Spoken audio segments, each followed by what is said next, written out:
Glória a Deus. Eu cumprimento uma igreja com a paz do Senhor.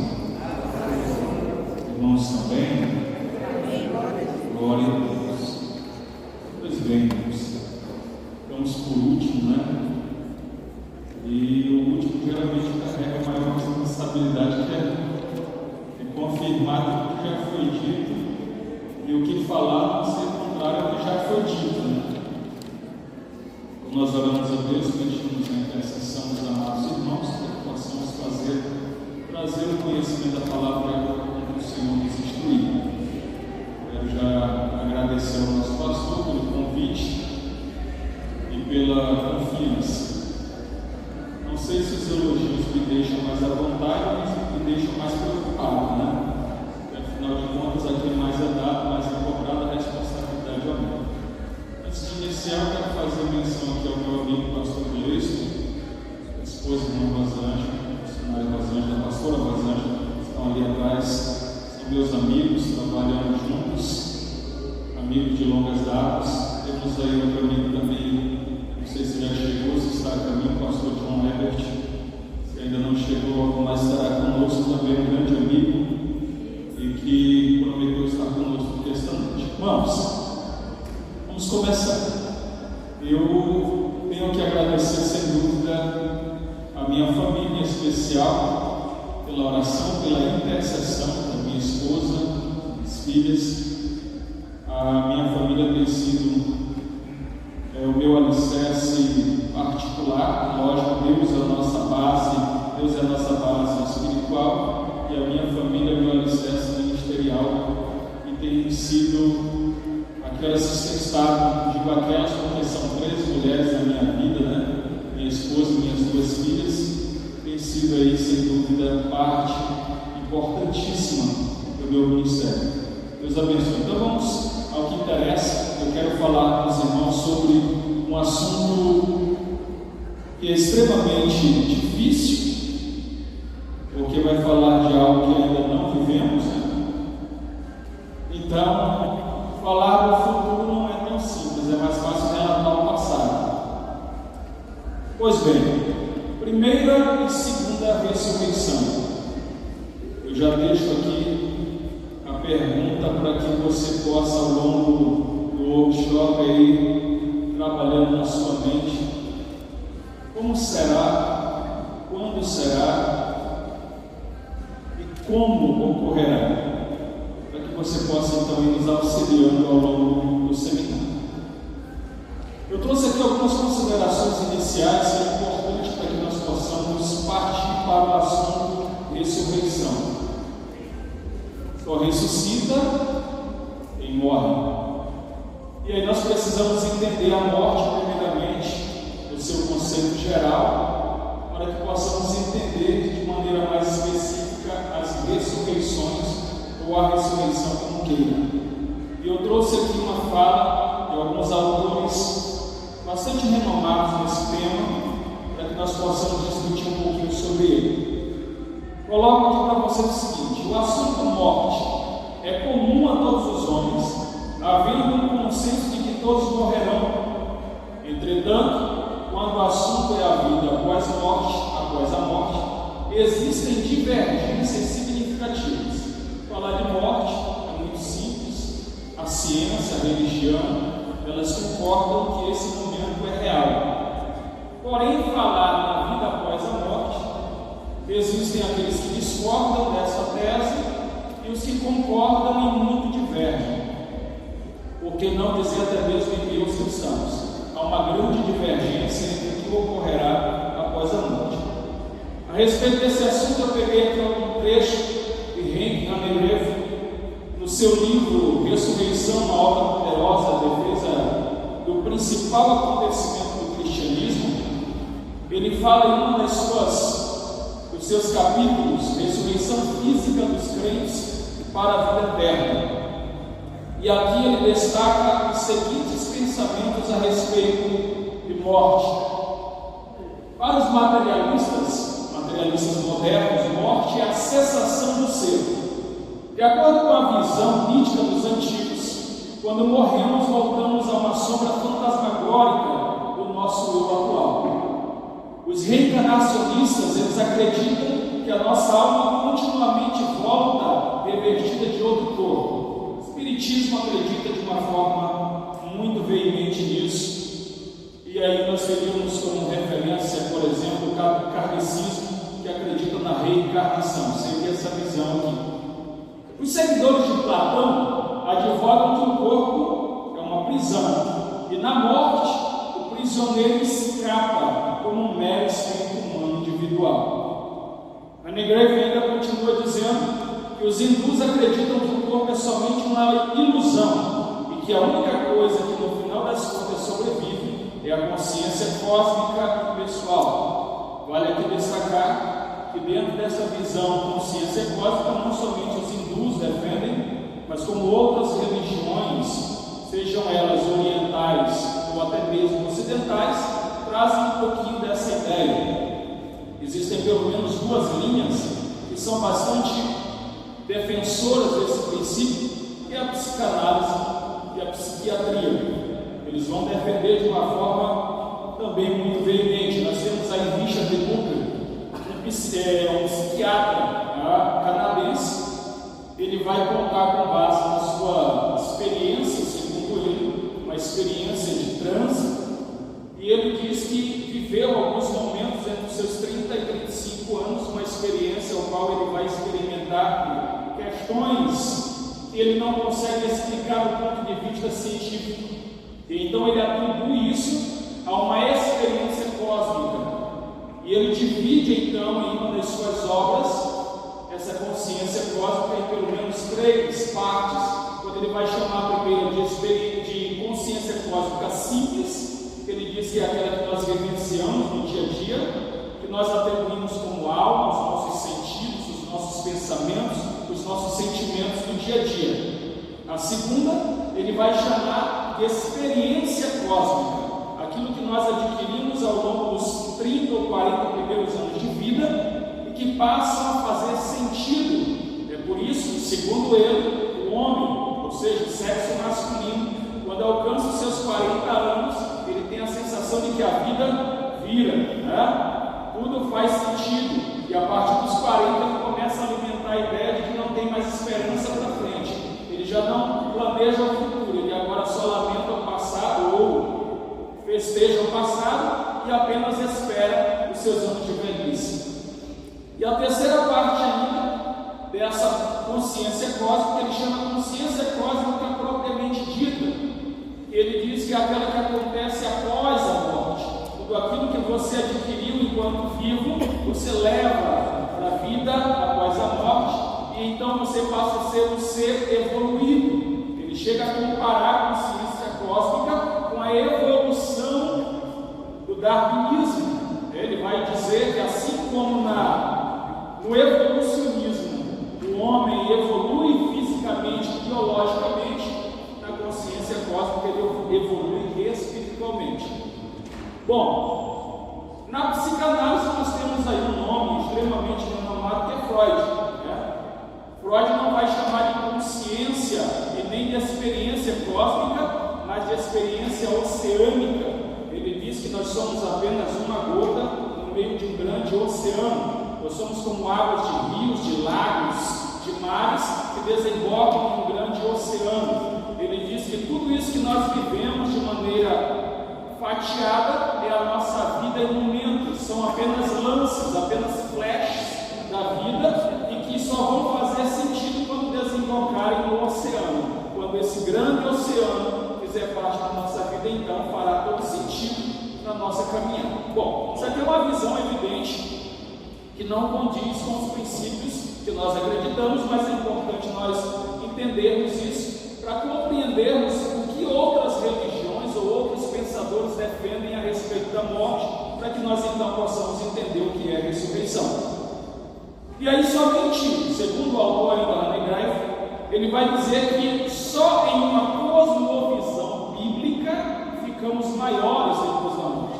Você percebeu que todas as outras visões se diminuem depois que morre. Somente o cristianismo, somente a palavra de Deus, somente o Deus Todo-Poderoso, somente esse Deus ao qual tu serve, que está aqui presente, pode te dar dá o poder, a capacidade de se tornar maior do que o que você é hoje. Assim que você parte, se você parte com Cristo, essa figura pequena, essa figura limitada a esse corpo corruptível, Paulo vai dizer que ele se reveste de uma incorruptibilidade, e aquilo que não era agora passa a ser, e aquilo que ele não via ele passa a ver. Então ele diz que é que nós vemos em parte, mas nós conseguiremos ver plenamente, porque alcançaremos a estatura de um varão perfeito, então poderemos ver como verdadeiramente é após a morte. Então ele vai aqui trazer a ideia de que diante de todas essas religiões, somente o cristianismo, com base na palavra de Deus, pode nos dar a garantia de que seremos maiores após a morte. Bom, tendo dito isso, eu trouxe aqui uma outra fala do mesmo autor para enaltecer essa afirmação que ele traz no final da sua fala anterior e para elucidar a importância da vida após a morte para aqueles que aceitaram ou que ainda aceitarão a Jesus ao longo da sua caminhada como Salvador de suas vidas. E o autor destaca o seguinte pensamento que eu achei maravilhoso, pensei em colocar no final, mas resolvi então trazer logo no início para nos dar um toque de esperança. Ele diz assim: já imaginou como será o seu corpo glorioso? Diferente de todas as outras religiões que reduzem o teu corpo a nada, a tua alma a nada, o teu espírito a nada, Deus te dá a esperança de que o teu corpo se tornará um corpo glorioso. E aí ele faz a pergunta: já imaginou como será o seu corpo glorificado? Quanto mais velho eu fico, mais me pego pensando na transformação do meu corpo em um que é imortal, incorruptível e imperecível. Entendeu? Essa obra, na verdade, é bem anterior, com uma atualização em 2005, página 8. Pois bem, entramos no assunto propriamente dito, primeira e segunda ressurreição. Tendo dito sobre o que é, ou pelo menos os princípios daquilo que acreditamos ser morte, uma vez que morremos, para onde iremos? Já foi dito em outras lições anteriores, em outros momentos, então eu não vou me ater ao que acontece nesse período intermediário, não cabe a mim aqui retomar esse conteúdo, porque foi muito bem colocado nas aulas anteriores, nos temas anteriores, mas eu quero me ater exatamente ao que irá acontecer, os momentos após, a tudo aquilo que nós aprendemos ao longo desse workshop. O que acontecerá no dia com todos os mortos? Ora, já acreditamos e já concordamos que a morte é para todos, ou pelo menos até que o arrebatamento não aconteça. A morte é um efeito natural na vida de todo aquele que nasce. Todo aquele que nasce já nasce preparando-se para morrer. Quem participará da primeira ressurreição? Quem participará do milênio? É bem certo que não me aterei aqui também ao assunto milênio, porque não cabe aqui ao tema. Entretanto, entendemos que ele é um ponto importantíssimo entre essas duas ressurreições. Quem participará da segunda ressurreição? E sobre o livro da vida? Pois bem, essas perguntas eu peguei da sua apostila e então você pode acompanhá-lo diretamente no seu material. O livro do profeta Daniel resume os dois destinos muito diferentes que a humanidade enfrentará. Assim diz: muitos dos que dormem no pó da terra ressuscitarão, uns para a vida eterna, outros para a vergonha e horror eterno. Daniel 12, verso 2. Todos que morreram ressuscitarão os mortos, mas nem todos irão compartilhar o mesmo destino. Pois bem, aqui a primeira pergunta que eu poderia lançar no quadro anterior, não coloquei, mas poderia ter colocado, é: quem ressuscitará? O autor deixa bem claro que todos ressuscitarão, não de uma única vez, em momentos distintos. Entretanto, todos ressuscitarão, exceto aqueles que estiverem vivos por ocasião do arrebatamento, que terão então seu corpo transformado e não experimentarão a morte. O Novo Testamento revela detalhes aqui adicionais da ressurreição e dessas distintas ressurreições para os justos e para os injustos. autor aí no material no qual você tem em mãos, ele vai chamar de ressurreição ou a vida. Essa primeira ressurreição, como o próprio autor, ele já traz aqui uma menção de que essa ressurreição não é para uma próxima morte, mas para a vida. Vida essa agora que não terá fim, vida eterna. Eu poderia resumir, e o autor fez isso no material de vocês, eu achei interessante a maneira como ele organizou aqui essa ressurreição, os estágios dessa primeira ressurreição. Cristo, a primícia dos que dormem, 1 Coríntios capítulo 15, versículo 20, também os versículo 23, parte A. Os santos que saíram dos sepulcros depois da ressurreição de Cristo, e é importante nós frisarmos uma questão importante relacionada a esse ponto B, que falaremos logo mais, tá? Os que são de Cristo no momento do arrebatamento, que passarão, ainda que arrebatados, entretanto o autor coloca como parte desta primeira ressurreição, porque experimentarão desse primeiro momento. Não morrerão necessariamente, mas partirão juntamente com aqueles que hão de ressuscitar. 1 Coríntios capítulo 15, versículo 23b, e 1 Tessalonicenses capítulo 4, versículo 16. No anterior, aqueles santos que saíram dos sepulcros, a referência está lá em Mateus capítulo 27, versículos 52 e 53, como disse. Aqui cabe uma observação que faremos logo mais a respeito destes santos que saíram do sepulcro. As duas testemunhas da grande tribulação, que foi colocado com muita ênfase, muita propriedade pelo nosso amigo pastor Bruno Carvalho na terça-feira passada, ele nos trouxe aqui um pouquinho sobre as duas testemunhas do Apocalipse. Ressuscitarão ali ao final, ou pelo menos durante a grande tribulação, aos últimos dias da grande tribulação, e os mártires também da grande tribulação. As referências ambas estão ao lado das citações. Nessa primeira ressurreição, ocorre, como eu disse, em vários estágios. O próprio Jesus Cristo, citado como a primícia, porque a primícia é o primeiro da ressurreição. E aí, como eu falei, o ponto B do slide anterior, que são os santos que saíram do sepulcro, né? Depois da ressurreição de Cristo. Por que eles não são colocados como a primícia, uma vez que eles ressuscitam ainda quando Cristo está na cruz, nos seus últimos momentos já expirando, né? Poderíamos, com base nisso, colocá-los como primícia da ressurreição. E por que não são primícia? Porque eles não ressuscitam para a vida eterna, eles ressuscitam para continuar vivendo como seres falíveis, seres limitados à raça humana, e morrem posteriormente. Eu fiz esse destaque em negrito para que nós possamos entender isso. Houve uma ressurreição de Jerusalém, a qual deve ser incluída em nossa consideração da primeira ressurreição.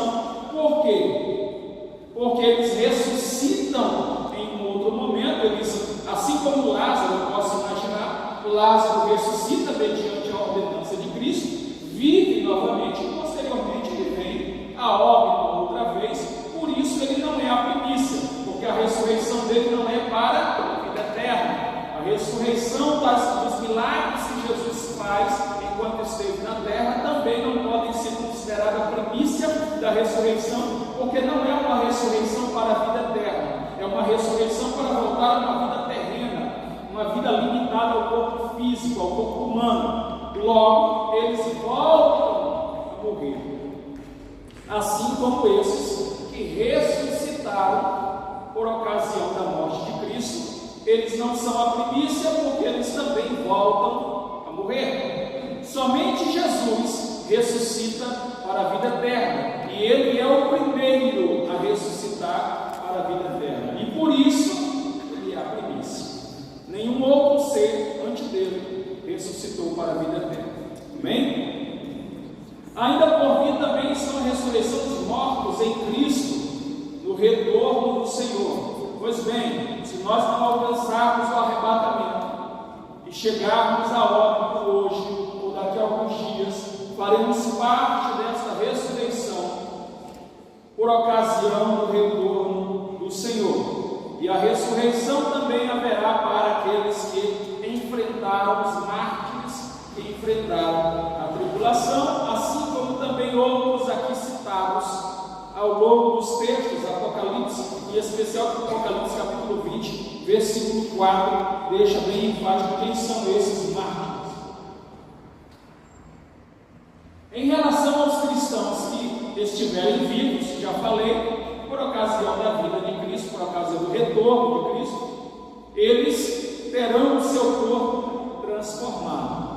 A Bíblia vai dizer, em 1 Tessalonicenses, capítulo 4, versículo 15 ao 17, diz assim: porque o mesmo Senhor descerá do céu com alarido e com voz de arcanjo e com trombeta de Deus, e os que morreram em Cristo ressuscitarão primeiro. Depois nós, os que ficarmos vivos, seremos arrebatados juntamente com Ele nas nuvens a encontrar o Senhor nos ares, e assim estaremos sempre com o Senhor. Aleluia!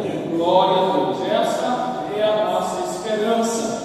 Eu gosto sempre nas orações, quando faço, dizer o seguinte: Deus, abençoe meu dia de amanhã, se assim Ele existir. Mas se aprouver o Senhor vir buscar a tua igreja hoje, que estejamos preparados para vivermos esse momento tão especial e termos o corpo glorificado e recebermos do Senhor um corpo diferente deste que é corruptível, receber a incorruptibilidade, para que então possamos ver o Senhor. Aleluia! Glória a Deus! Bom, não dá para falar de primeira ressurreição sem dizer para quê. Qual o objetivo dessa ressurreição? Para que ressuscitaremos? Se não houvesse um objetivo posterior à ressurreição, então teríamos que dar ênfase, dar a mão ou o braço a torcer as teorias citadas lá no início com relação à morte. Morreu, acabou, não passa de uma ilusão, não passa de um mero flash que aconteceu e que já não existe mais. Porém, como nós defendemos o princípio da ressurreição segundo a palavra de Deus, porque ela é verdadeira, porque ela é infalível e inerrante, então nós precisamos entender os porquês. Ora, por que eu fui ressuscitado? Por que Deus irá me ressuscitar? Para que Ele me ressuscitará? Pois bem, ressuscitaremos, como foi dito ainda lá no início, uns para a glória eterna, outros para a vergonha eterna. Mas como isso ocorrerá?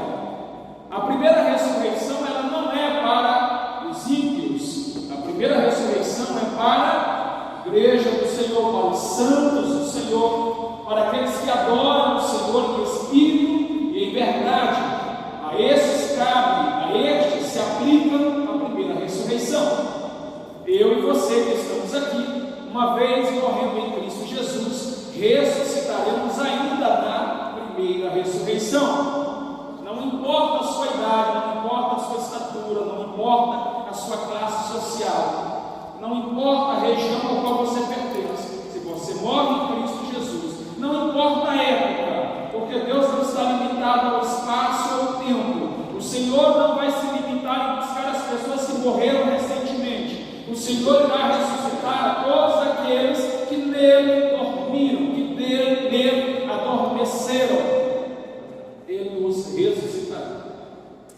Eu até chego a comparar, quando eu falo da forma como Ele ressuscita, quando nós falamos do vale de ossos secos, né? Eu tento imaginar, isso aqui não é a Bíblia que faz essa conexão, sou eu que fico imaginando como isso pode acontecer, na minha visão limitada, porque eu não consigo imaginar uma ressurreição do ponto de vista de Deus. Então eu tento imaginar aqui do ponto de vista do Paulo. E aí eu fico imaginando, pastor, os ossos na visão de Ezequiel estavam sequíssimos. Significa então que já havia um grande efeito do tempo e do espaço sobre esses ossos. Era uma secos. Eu fico imaginando que a ação do tempo fez com que esses ossos se separassem do corpo. Segundo a ciência, o corpo considerado normal tem aproximadamente 208 ossos, com algumas anomalias para mais ou para menos, mas no geral 208 ossos. Imagina esses ossos separados pelas ventanias, pelas tempestades, pelos ventos, aquelas grandes tempestades de areia no deserto, e esses ossos todos separados, espalhados, e de repente o Senhor manda o profeta dar uma ordem, e ele dá uma ordem, e todos os ossos que estavam espalhados começam a unir osso a osso no seu osso. Meu irmão, só essa primeira parte da visão já me faz tremer o corpo, de tão maravilhoso foi aquilo. Pois bem, Deus, eu penso que Deus poderá fazer dessa mesma forma com todos aqueles que morreram em Cristo Jesus. Glória a Deus. Terão que surgir de onde estiver, mas vai quem foi cremado. O problema é de quem cremou. O pó vai ter que dar o seu jeito de se unir e compor o osso e o osso do seu osso, até que cada corpo seja perfeito. Aleluia, glória a Deus. Pois bem, o primeiro ponto após a ressurreição, a primeira ressurreição, é o tribunal de Cristo. Após o arrebatamento, os santos serão submetidos ao tribunal de Cristo. Eu não vou me ater de uma maneira mais específica a cada ponto deste, porque eles já foram abordados de uma maneira mais direta pelos nossos pastores, pelos nossos professores que vieram antes. Mas é importante entendermos o porquê de ressuscitar. Tudo aquilo que foi dito antes faz sentido quando nós entendemos o porquê. Para que ressuscitar? Deus não faz nada sem propósito. Tudo há um propósito na criação, na formação, na palavra de Deus. E aqui está o propósito da ressurreição. Após o arrebatamento, os santos serão submetidos ao tribunal, onde receberão seus galardões. Porque todos devemos comparecer ante o tribunal de Cristo. Todos quem? Vejam bem, esses todos aqui não está direcionando a humanidade como um todo, mas a todos aqueles que ressuscitaram na primeira ressurreição. Tem que ter muito cuidado, porque outro dia, conversando com um amigo, nós falávamos de um assunto que foge um pouco disso, falávamos de Santa Ceia, e ele dizia o seguinte: por que a Santa Ceia tem que ser apenas para os batizados? Se Jesus diz assim, beber, comer, beber todos, eu digo porque ele está falando para todos que estão à mesa. Jesus se reuniu com os discípulos à mesa e diz: olha, a vocês eu dei um a um, então coma dele todos, comei dele todos vocês que estão presentes. Quem não foi convidado para a ceia, não participa da ceia. Logo, quem não ressuscitou na primeira ressurreição, não participa dos galardões, evidente. Então eu tenho que entender que todos aqui se referem a um grupo específico. O todos não generaliza para os que estão de fora. O todos está se referindo aos que estão dentro. Eu digo, olha, todos que estão aqui presentes receberão de Deus um galardão, isso é previsto. Mas eu não posso fazer essa mesma afirmação para os que estão fora. Então, porque todos devemos comparecer no tribunal de Cristo para que cada um receba a certeza que tiver feito por meio do corpo, bem ou mal. O que importa é ir para a igreja, adorar, cantar e voltar para casa, está tudo certo. Bom, existe um tribunal para a entrega de galardões. Se não faz sentido fazer nada para Jesus, então por que tem um galardão? Por que existe um prêmio? Por que existe um presente? Alguém disse: então o Senhor trabalha pelo princípio da meritocracia. Pense como você quiser e dê o conceito que você quiser. Ele vai te galardoar segundo aquilo que você fez. E ponto final. Glória. Amém? Então, para que serve o tribunal? O tribunal é o primeiro passo dentro da nossa visão premilenista, dentro da nossa visão dispensacionalista. Nós temos aqui o primeiro passo após a ressurreição e o arrebatamento, o grande tribunal de Cristo, diferente do que veremos logo à frente. Este julgamento não foi estabelecido para determinar se as pessoas que diante dele comparecerem são culpadas ou inocentes. A ideia desse tribunal aqui não é para para isso, até porque a ressurreição em si já determinará os salvos. Logo, se eles ressuscitaram na primeira ressurreição, já estão salvos. Então aqui não é para determinar quem ainda será salvo, mas sim para galardoar segundo seu trabalho, segundo a sua obra, segundo aquilo que desempenhou ao longo da sua vida com Cristo. Trata-se de uma questão de recompensa. Temos alguns textos. Cristo irá galardoar os seus, e o meu galardão está comigo para dar a cada um segundo a sua obra. Apocalipse 22, 12. As obras serão provadas, a obra de cada um se manifestará na verdade. Se manifestará na verdade o dia a declarará, porque pelo fogo será descoberto, e o fogo provará qual seja a obra de cada um. 1 Coríntios 3, 13. A palavra do Senhor vai deixar bem claro que cada um terá a sua obra provada.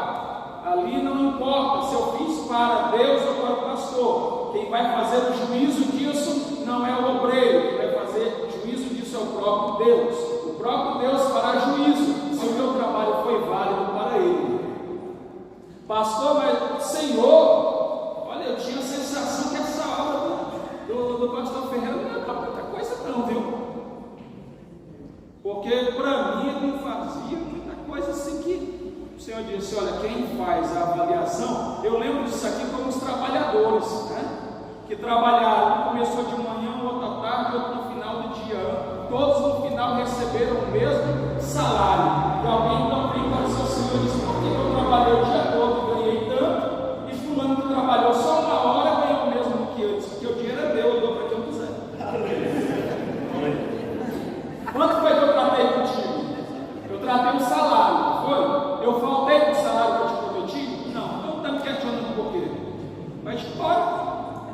Ou tu está arrependido de ter recebido o salário? Irmãos, às vezes a gente faz esse questionamento para Deus que não tem muita lógica, né? Até porque ele vai responder. O segundo momento, após a primeira ressurreição, bodas do Cordeiro. Este glorioso evento terá um início tão logo termine o tribunal de Cristo. Tá? Estou trazendo aqui dentro de uma mesma visão, dentro de um mesmo princípio, os acontecimentos sequenciais pós-primeira ressurreição. Vejam bem, nesse segundo momento, nós precisamos entender que haverá então a bodas do Cordeiro, aquela qual nós acreditamos, onde o próprio Senhor se relacionará pessoalmente com a sua noiva, com a igreja, e por ocasião, segundo o texto de Apocalipse 19:7, considerando o princípio aqui defendido, ele diz: regozijemo-nos e alegremos e demos-lhes glória, porque vindas são as bodas do Cordeiro. Apocalipse capítulo 19, versículo 7. Mas não para por aí. A Bíblia ainda vai dizer que a esposa estará preparada. Diz aqui em Apocalipse 19:8, e já a sua esposa se aprontou. Aí, pastor Ferreira, pastor Led, eu lembro que esses dias eu pregava e dizia o seguinte, que no casamento oriental a tradição era uma. Eu não sou oriental, então não vou pegar a sua cultura como referência, vou pegar a minha. O meu casamento, o casamento ocidental, o noivo vem para o altar e a noiva é quem tarda a chegar. E é interessante porque o texto me dá esta visão de que o casamento acontece porque a esposa já está e tardando o noivo. Aí o noivo que tarda. O que faz eu ter a sensação é de que aqui, apesar do noivo, né, na visão oriental, o noivo tardar, aqui quem tarda é a noiva. Eu sempre abro esse parêntese quando eu falo sobre esse assunto, dizendo que o atraso no casamento da igreja com Cristo não é de responsabilidade do Cristo, mas da noiva, que ainda está atrasada, que ainda não chegou à igreja. O noivo está aqui, à espera. Glória a Deus. Esperando pela noiva que está vindo. Amém? Mas ele continua. O que mais haverá?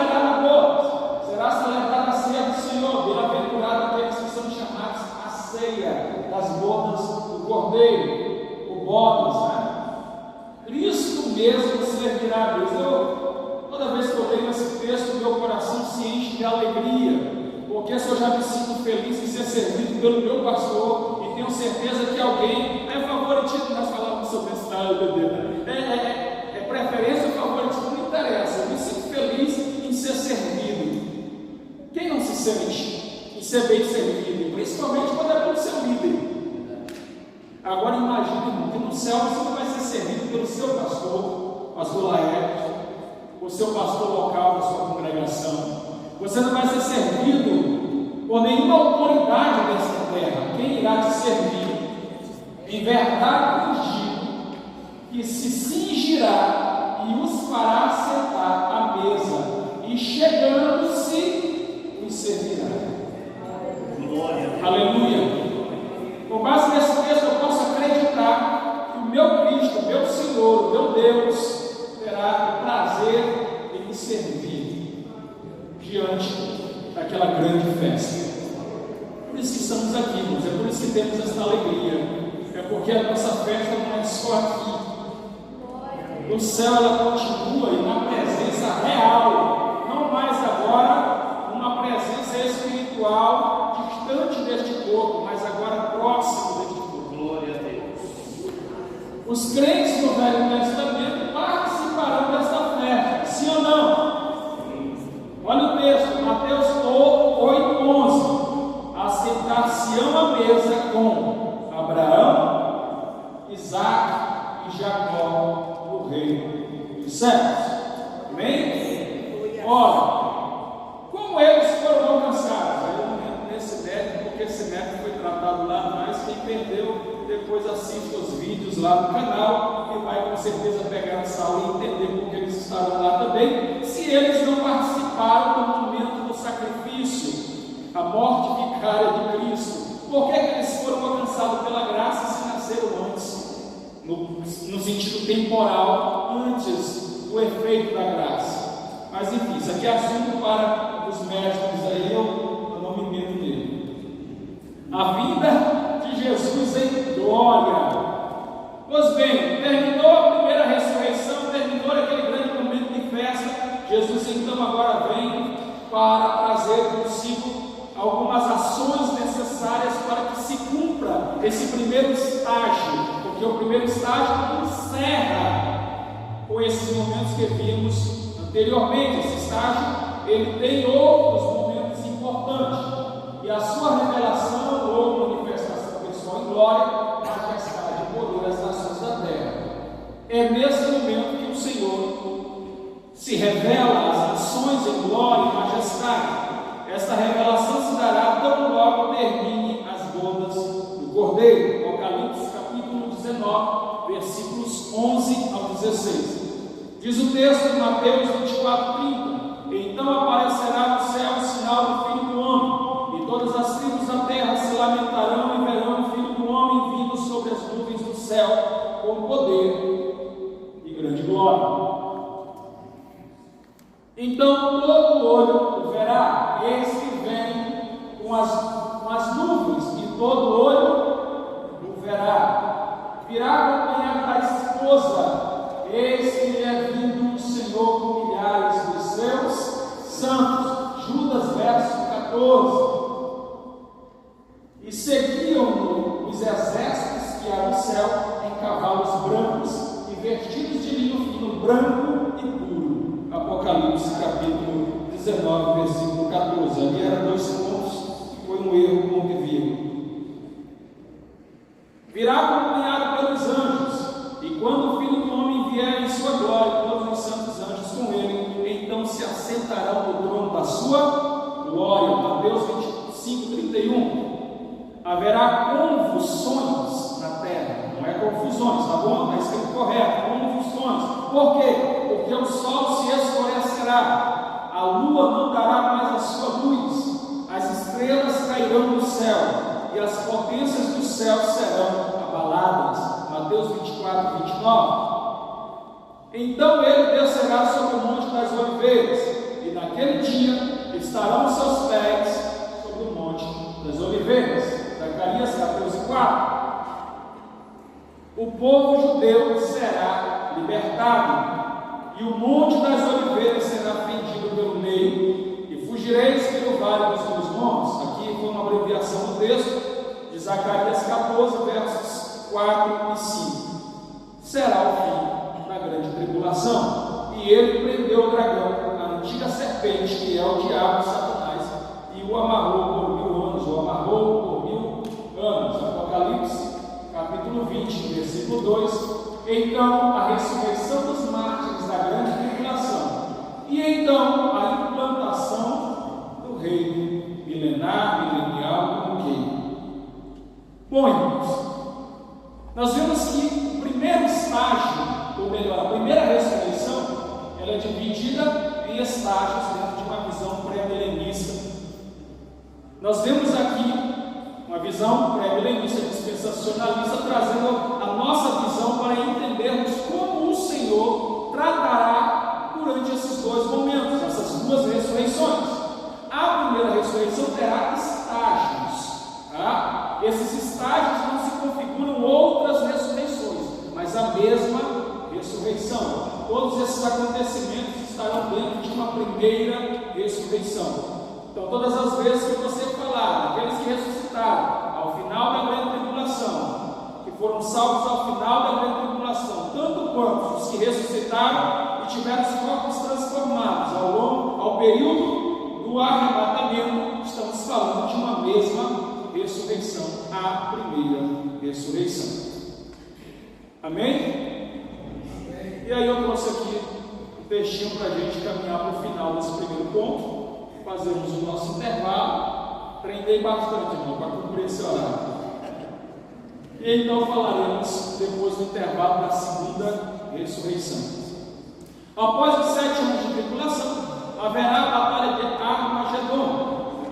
E eu coloquei um asterisco aí, porque eu quero que você depois verifique. Eu vou trazer uma obra, você poderá verificar, estudar, ler posteriormente, de Severino Pedro. Eu posso citar agora Severino Pedro, da CPAD, ano de 2004, se não estou enganado. Ele vai falar sobre Armagedon, a batalha final. É muito importante você ler esse material, porque ele traz uma visão bem sucinta, porém muito clara do que nós estamos falando aqui. E Cristo retornará para destruir o anticristo e os inimigos de Israel. As nações serão julgadas, e as que tiverem apoiado Israel participarão do milênio, que será também um reino literal. Vale ressaltarmos isso. Ao longo de todo o workshop foi tratado sobre isso. E o reino aqui, o milenial, o milenal, ele é literal, cumprido na íntegra. Esses 1000 anos de Cristo na terra. Haverá a ressurreição dos judeus após os 7 anos de tribulação, dentro desta visão. Os que se voltaram contra Israel serão destruídos e aguardarão o último julgamento para a condenação eterna. No reino milenar ou milenial, o templo terá sido reconstruído e Cristo se assentará no trono de Davi. E aqui é interessante, porque está se falando do templo que é construído durante a grande tribulação. Tá? Vale lembrarmos que quando nós vimos nas aulas anteriores, o templo ele é erguido para que haja a adoração daquele que se julga ser o Messias, e ele então faz ocorrer os sacrifícios, e na terceira, ou melhor, no terceiro dia, no meio da semana, ele faz cessar o sacrifício. O templo está erguido, até porque nós entendemos que sem templo os judeus não fariam sacrifícios.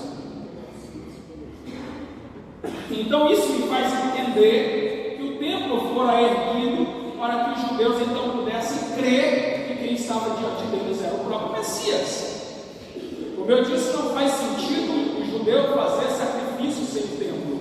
O templo é erguido até para que eles possam acreditar que estão diante daquele que merece adoração, que merece sacrifício. Porém, ao meio da semana, ou seja, 3 anos e meio, ele faz cessar o sacrifício e entra então aquilo que é considerado como a segunda etapa, a segunda fase da grande tribulação, que é a grande tribulação em si, com todos os seus efeitos maléficos. Amém? Glória a Deus. Então, aqui se cumpre as profecias profecias pendentes a Israel. Nesse sistema existe a completa distinção. Eu fiz questão aqui de ressaltar essa fala do autor. Aqui é Davi Cordeiro, 2016, no seu artigo, ele vai trazer essas informações e no final ele faz destaque. Eu fiz questão de colocar. Nesse sistema existe a completa distinção entre Israel e a igreja, povos distintos com ações distintas por Deus a eles. Amém? Deus em Cristo abençoe esse primeiro momento sagrado. Amém, meus irmãos. Vamos então retomar o assunto aqui tratado. Eu quero, antes de passar ao subtítulo a segunda ressurreição, fazer a leitura de um texto de Apocalipse capítulo 20, versículo 1 ao 6. Diz assim: vi descer dos céus um anjo que trazia na mão a chave do abismo e uma grande corrente, e ele prendeu o dragão, a antiga serpente, que é o diabo, Satanás, e o acorrentou por 1000 anos. Lançou-o no abismo, fechou e pôs um selo sobre ele, para assim impedi-lo de enganar as nações, até que terminasse os 1000 anos. Então nós vemos aqui uma declaração evidente do período milenar do qual nós falamos. Depois disso, é necessário que ele seja solto por um pouco de tempo. Vi tronos em que se assentaram aqueles a quem havia sido dada a autoridade para julgar. Vi as almas dos que foram decapitados por causa do testemunho de Jesus e da palavra de Deus. Eles não tinham adorado a besta nem a sua imagem, e nem tinham recebido a sua marca na testa nem nas mãos. Eles ressuscitaram e reinaram com Cristo durante 1000 anos. O restante dos mortos não voltou a viver até completar os 1000 anos. Esta é a primeira ressurreição.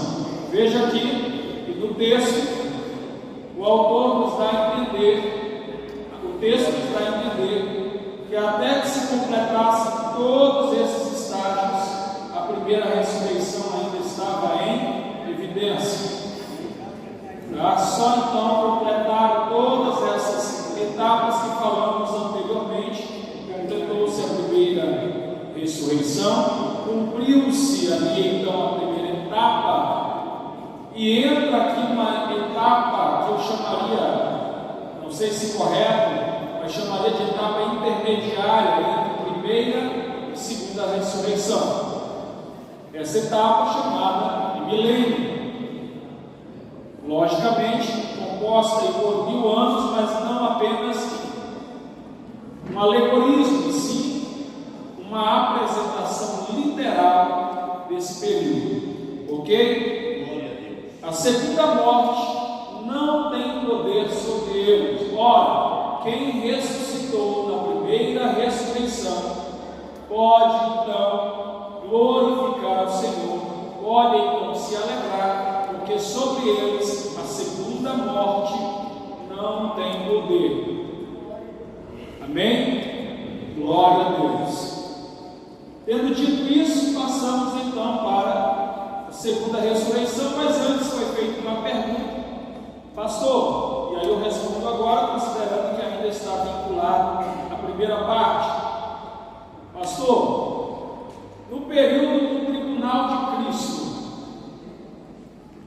os profetas, os patriarcas, participarão desse momento? Ora, irmãos, dentro desse princípio pré-milenista, dentro desse conceito pré-milenista, nós temos divergências e temos pelo menos duas linhas a seguir dentro desse princípio. Aqueles que acreditam que haverá uma ressurreição de todos os judeus, todos do Antigo Testamento, juntamente com a primeira leva, e por isso então estarão presentes no tribunal, mas existe também uma segunda linha que acredita que os judeus, de um modo geral, em especial profetas e patriarcas, ressuscitarão ao final, juntamente com os mártires. Por isso, o tribunal já terá acontecido, logo eles não participarão. Mas isso fica apenas no campo das especulações. Quando chegarmos lá, certamente teremos convicção disso. Amém? Glória a Deus. Não sei se respondi a pergunta dos amados irmãos. Bom, na segunda ressurreição, o autor então associa isso à condenação, porque de fato é. Nós temos aí então, ocorrerá depois do milênio e antes do juízo final, os mortos que não reviveram até que os 1000 anos acabaram, ressuscitarão para o julgamento. E aí dentro dessa segunda ressurreição existem algumas etapas que são necessárias destacá-las, porque a segunda ressurreição ela não traz informações prévias de uma maneira tão extensa. A segunda ressurreição ela parte já para os seus objetivos.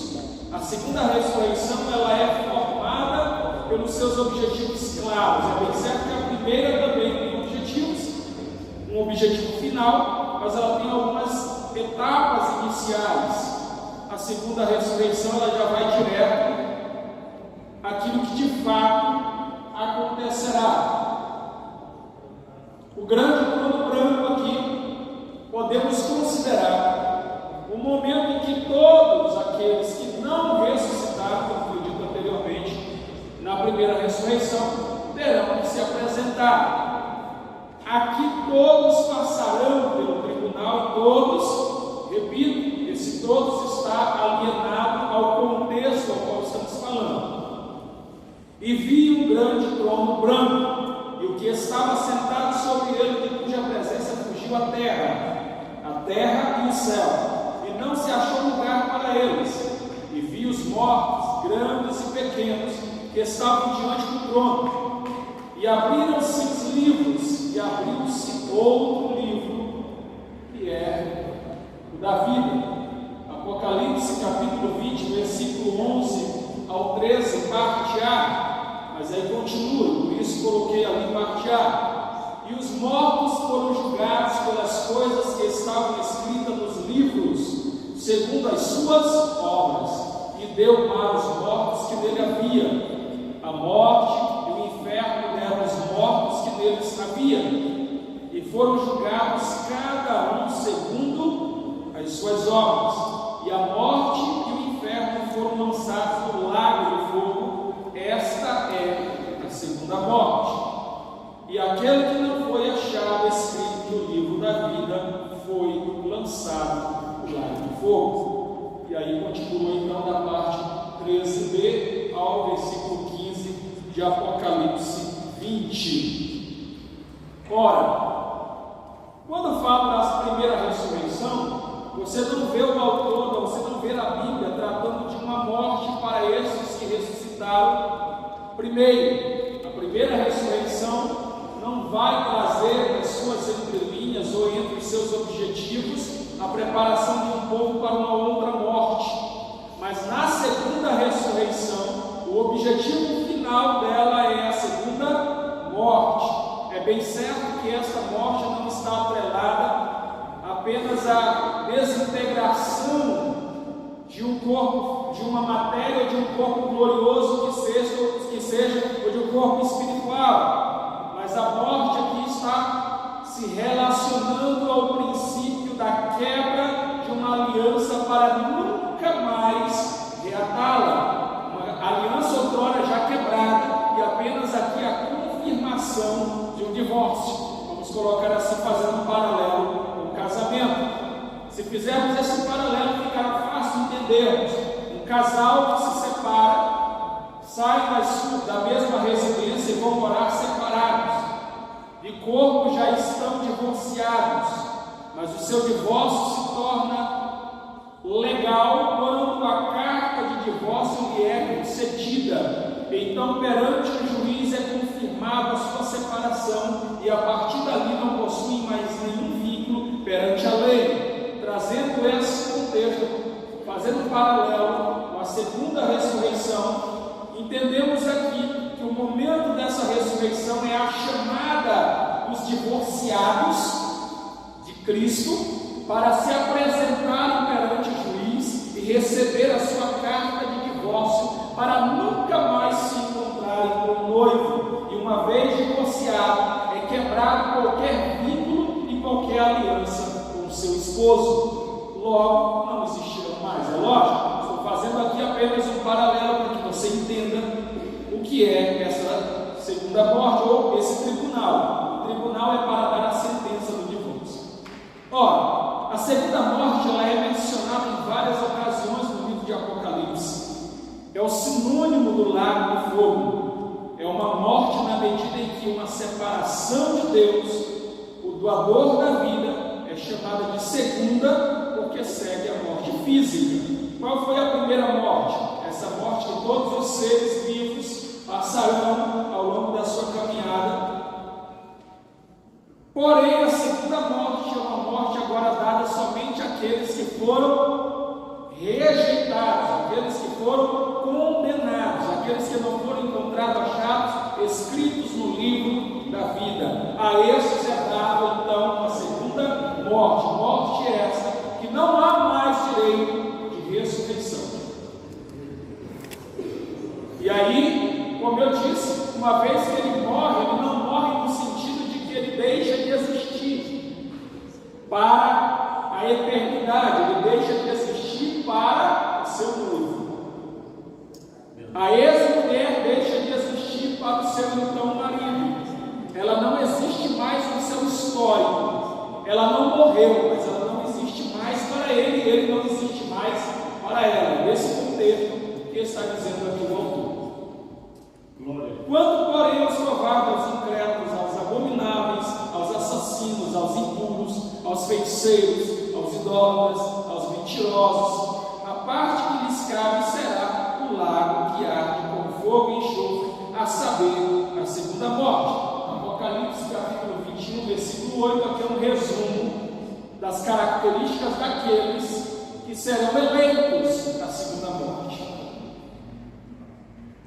Quanto aos santos, a Bíblia assegura que não experimentarão a segunda morte. Então fique tranquilo, se você serve a Cristo, se você tem convicção da sua salvação em Cristo Jesus, ora, ter convicção não é estar isento do pecado, ter convicção é de que sabe que mesmo passando adversidades, não se afastará do Mestre e buscará com todas as suas forças permanecer dele. Então você não experimentará desta segunda morte. O Senhor te concederá vida eterna. Ou seja, a primeira ressurreição tem como fim a vida eterna. A segunda ressurreição tem como fim a morte. E a segunda morte eterna. Quem tem ouvidos ouça o que o Espírito diz às igrejas. O vencedor de nenhum modo sofrerá dano da segunda morte. Apocalipse 2:11, aqui novamente o erro do ponto. Nesse versículo, Jesus promete que os crentes vencedores não experimentarão o lago de fogo. A segunda morte é exclusivamente para aqueles que rejeitaram a Cristo. Não é um lugar que os crentes em Cristo devam temer, porque não passarão por ele. Glória a Deus. Outra afirmação a respeito dos santos encontra-se em Apocalipse capítulo 20, versículo 6. Bem-aventurado e santo é aquele que tem parte na primeira ressurreição. Sobre esses, a segunda morte não tem autoridade. Pelo contrário, serão sacerdotes de Deus e de Cristo e reinarão com ele os 1000 anos. Ora, pastor, mas se vai reinar os 1000 anos, o que acontecerá depois? Ora, uma vez eleito para a vida eterna, não mais, quando eu digo eleito para a vida eterna, estou me referindo à ressurreição, não necessariamente o princípio da predestinação. Não confundamos aqui, para não sair dizendo por aí que o pastor Paulo disse que a predestinação eleitos uma vez salvo para sempre. Eu estou falando eleitos com base na primeira ressurreição, dentro do contexto ao qual nós estamos aplicando. Uma vez que ressuscitamos na primeira ressurreição, então estamos eleitos. Uma vez eleitos, não experimentaremos a segunda morte. Amém? Deus não retrocederá com a sua sentença. Quem salvo, quem condenado, condenado.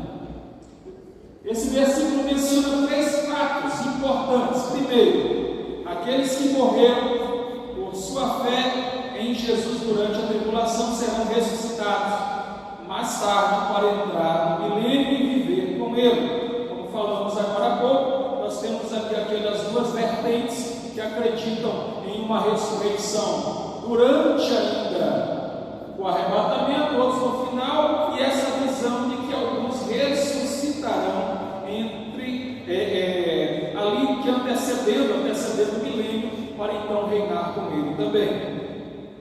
Em segundo lugar, esses mártires escaparão do lago de fogo ou da segunda morte. Terceiro, eles reinarão com Cristo. Aqui o autor considera essa segunda vertente de uma ressurreição desses últimos ao final da grande tribulação. E aí chegamos então ao tópico de nenhum agrado para nós, porém necessário para entendermos o fim desta segunda morte, o lago de fogo. Quem será lançado no lago de fogo? A pergunta que me surgiu ao longo dessas últimas semanas conversando foi: pastor, e por sinal foi apresentado aqui em momentos anteriores, inferno e lago de fogo não seria a mesma coisa? E aí eu falei o seguinte: imagine que você está fazendo um grande, claro, foi uma analogia, imagine que você está fazendo um grande cozido, uma panela maior, e em outra panela menor você tem o mesmo cozido, e no final você junta as duas na panela maior e torna-se apenas uma coisa. A panela menor inferno, a panela maior é o lago de fogo, mas tudo é a mesma coisa. Uma é transitória porque traz como objetivo guardar aqueles que estão na expectativa da morte, e o outro é o fim, a morte. É a panela grande. É a panela grande. Muito bom. O diabo que as enganava foi lançado. Ó, quem será lançado no lago de fogo? Quem? Pois bem, os textos nos trazem quem são aqueles que serão lançados. Primeiro, o diabo que as enganava foi lançado no lago de fogo que arde em enxofre, onde havia sido lançado a besta e o profeta, como faz entender que 2 ali já estão sendo lançados primeiros, e o diabo vai em seguida. Bom, temos aqui então o diabo que as enganava foi lançado no lago de fogo que arde em enxofre, onde já haviam sido lançados a besta e o falso profeta. Eles serão atormentados dia e noite para todo sempre. A ideia que nós temos, porque muita gente fala de eternidade como algo que não tem uma contagem cronológica. Ainda que a ideia de cronos esteja dentro de uma esfera humana, quando eu vejo o autor citar a ideia de dia e noite, é que me faz ter a sensação, eu posso estar errado, de que ele está falando de um tempo que pode ser contado, mas que não terá fim. Então isso gerará uma expectativa ainda mais terrível, porque imagina, você está, eu sofri um acidente em 2020, quebrei a perna e fui internado, fiquei 7 dias no hospital. Foram os 7 dias mais agonizantes da minha vida, eu queria ir embora para casa. Então eu contava as horas. Quando chegava a hora do médico passar e dizer: hoje que ele vai me dar alta, eu saio dessa tormenta. E quando esse dia chegou, a minha esperança então chegou. Só que aqui a expectativa não acaba, porque o dia e a noite acabam, mas o tempo não acaba. É terrível. A tormenta ela é eterna. Pois bem, então a morte no inferno. Ó, já vimos que o diabo, a besta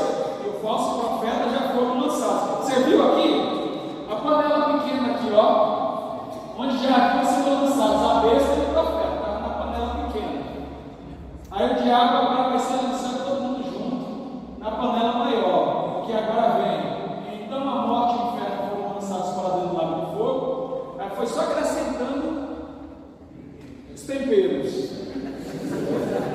E se alguém não foi achado escrito no livro da vida, esse foi lançado para dentro do lago. Aí sabe o que o autor está dizendo para eu e você aqui? Não seja o tempero da panela maior.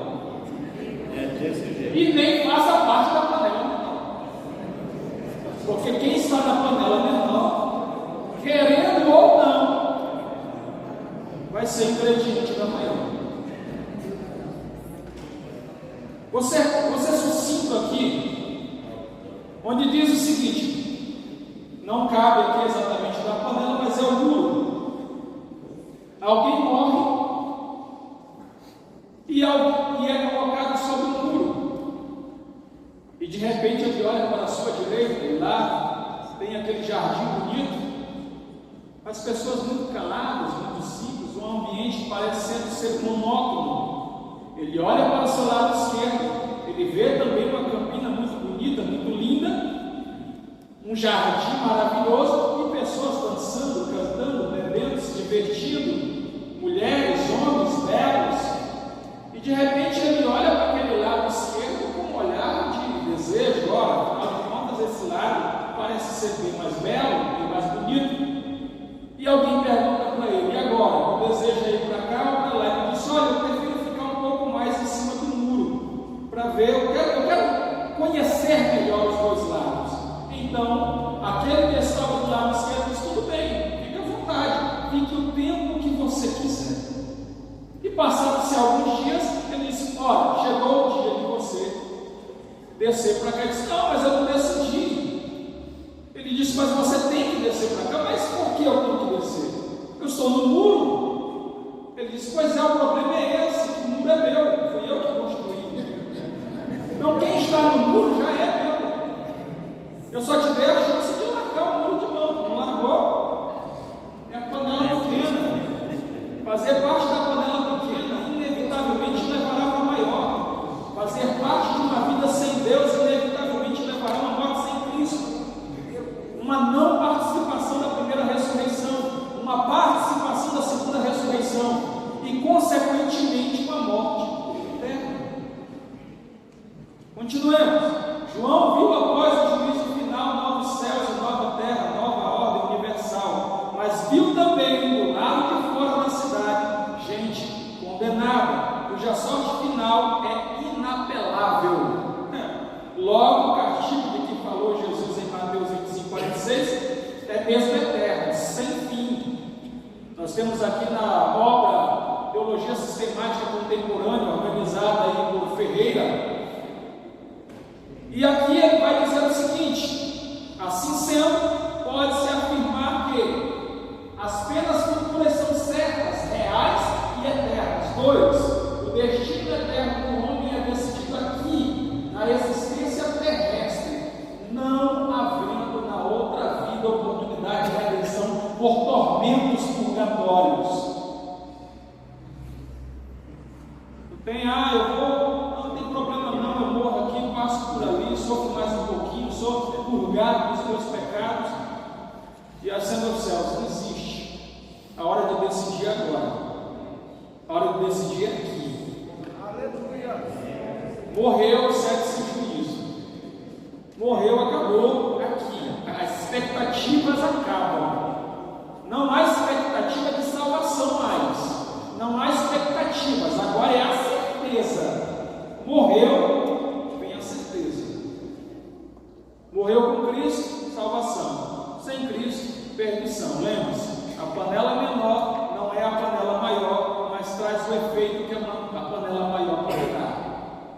Logo quem está no inferno, logo quem está no Hades, seja lá o lugar onde esteja, porque eu não entro no mérito, como eu falei, temas anteriores foi tratado esse período intermediário. Então, logo onde estejam, acreditamos no princípio de que não existe um corpo inerte, ou uma alma inerte, ou uma alma sem pensamentos ou sem ações. Acreditamos, nós acreditamos, que mesmo onde estão, em um estágio intermediário, estão conscientes. Perder a consciência é invalidar as suas penas.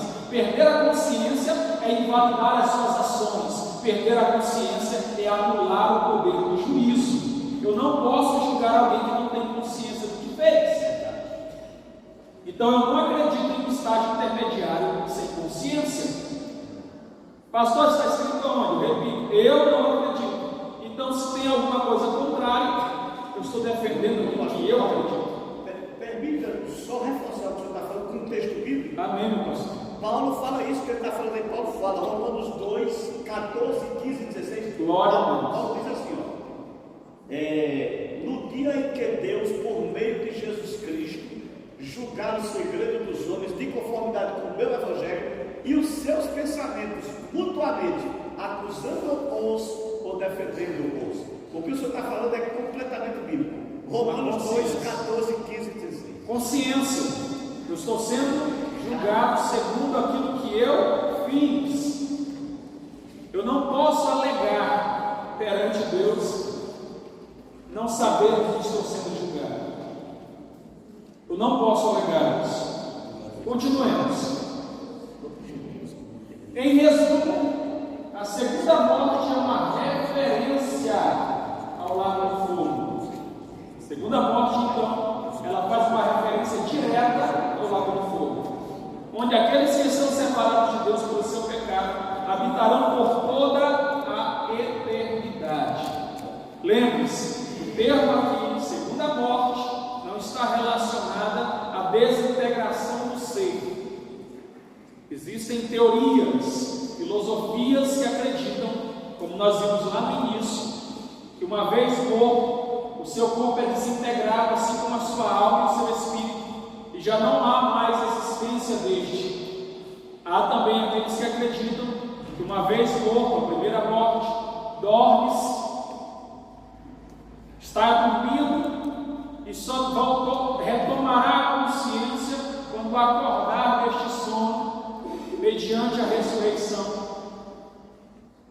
Outros acreditam que nem se dorme, nem acorda, nem existe, simplesmente morreu. É como um ser irracional que não possui nenhuma essência.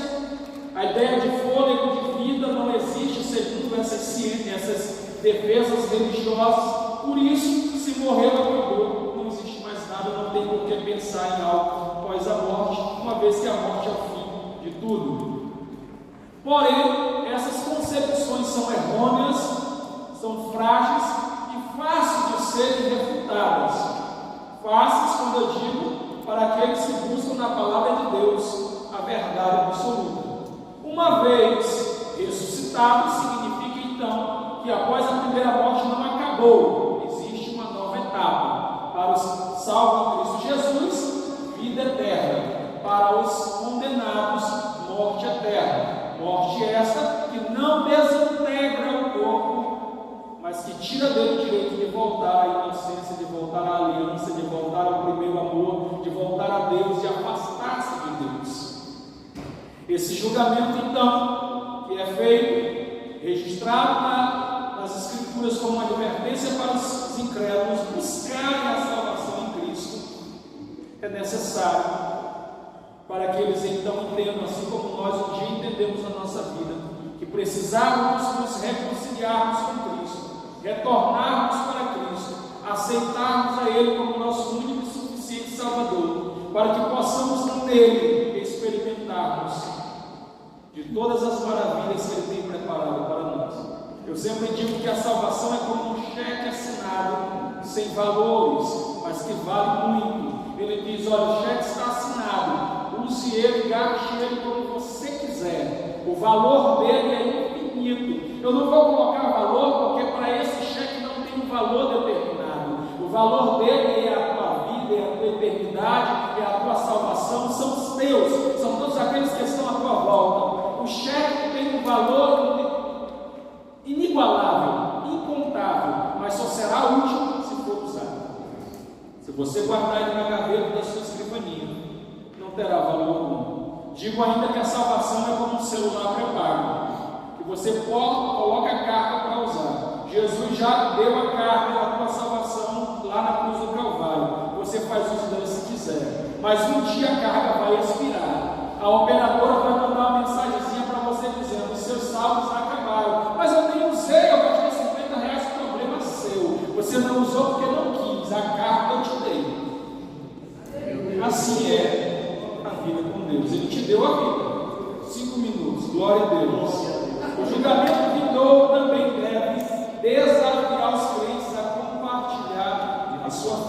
Existe uma grande diferença entre o destino daqueles que conhecem a Cristo e daqueles que não conhecem.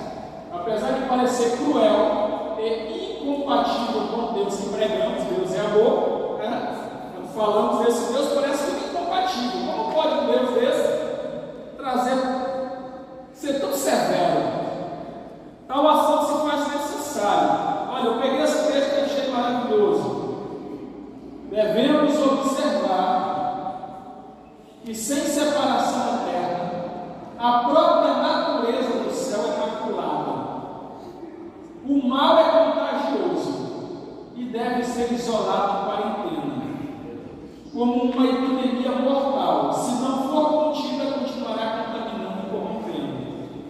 Se Deus não separasse joio do trigo, o joio sufocaria o trigo.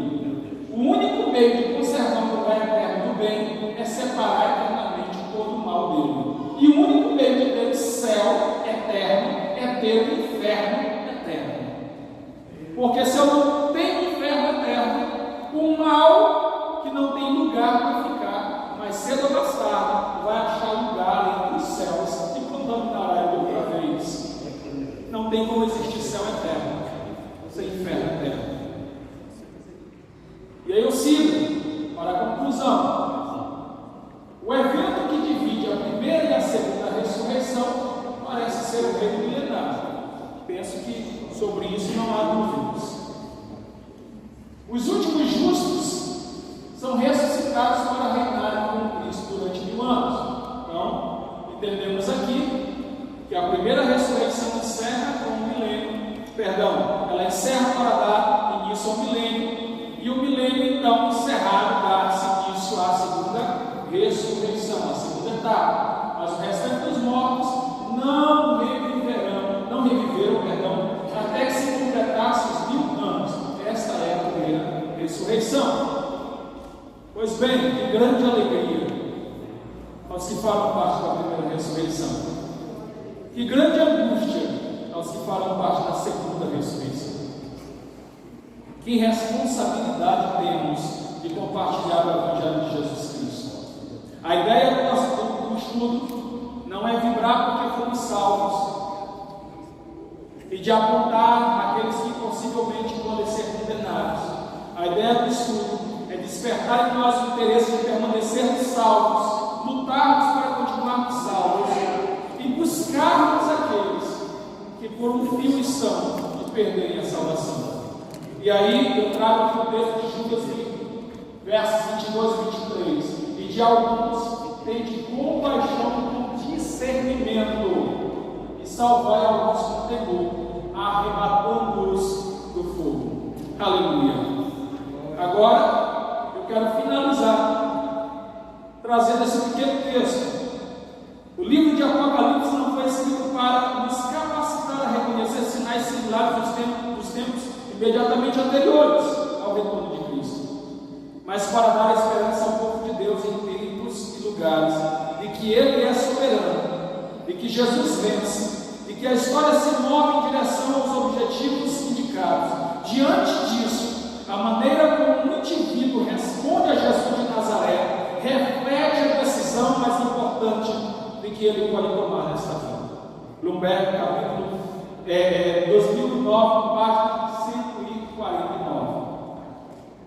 E aqui eu trouxe a bibliografia daquilo que nós trabalhamos, de todos os materiais, aqueles que quiserem, os slides, deixarei à disposição para que seja então compartilhado com os irmãos. Que Deus em Cristo abençoe. Espero ter cumprido o horário e cumprido o objetivo deste momento, desse tema. Que Deus em Cristo abençoe. Muito obrigado a todos.